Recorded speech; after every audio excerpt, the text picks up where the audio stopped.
இது நெல்லை ஜானின் சுனாமி அலைவரிசை. திரு விஜய் அவர்களே, உங்களை உதயகுமார் அண்ணன் பகிரங்கமாக மிரட்டுகிறார். உங்களுக்கு நடக்க தெரியாதாம், அவர்கள் கையை பிடித்து நடக்க வேண்டுமாம், அவர்களுக்கு ஊர்ந்து முகத்தானே பயிற்சி அளிக்க தெரியும், எப்படி நடைபயிற்சி சொல்லித் தருவார்கள்? முதல் முறை தேர் எழுதுபவராம், அவர்கள் உதவி செய்வார்களாம்.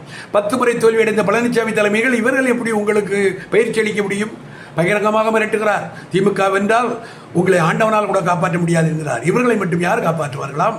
புலிக்கு பயந்தவர்களையே என் மீது படுத்துக் கொள்ளுங்கள் என்று அழைக்கிறார்.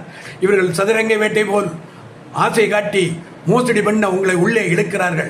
அது மட்டுமல்ல, நீங்கள் நடிகர் என்பதால் சொல்லுகிறேன், வடிவேல் காமெடி போல் உள்ளே இழுத்து கிட்னியை எடுத்து விடுவார்கள். சிங்க வேட்டையாட வெளியே வரவே முடியாது. உங்களுக்கு 4 பக்கம் இடி, உடலுக்கு 1 பக்கம் இடி, மத்தளத்துக்கு 2 பக்கம் இடி. உங்களுக்கு ஒரு பக்கம் மக்களிடம் 67 77 என்று சொல்லிவிட்டீர்கள், இன்னொரு பக்கம் அதிமுக, இன்னொரு பக்கம் அமித்ஷா, இன்னொரு பக்கம் சுற்றி உள்ள 4. இதை மீண்டும் எப்படி வரப்போகிறீர்கள்? கவனமாக இருங்கள், அல்லது தப்பிக்கவே முடியாது.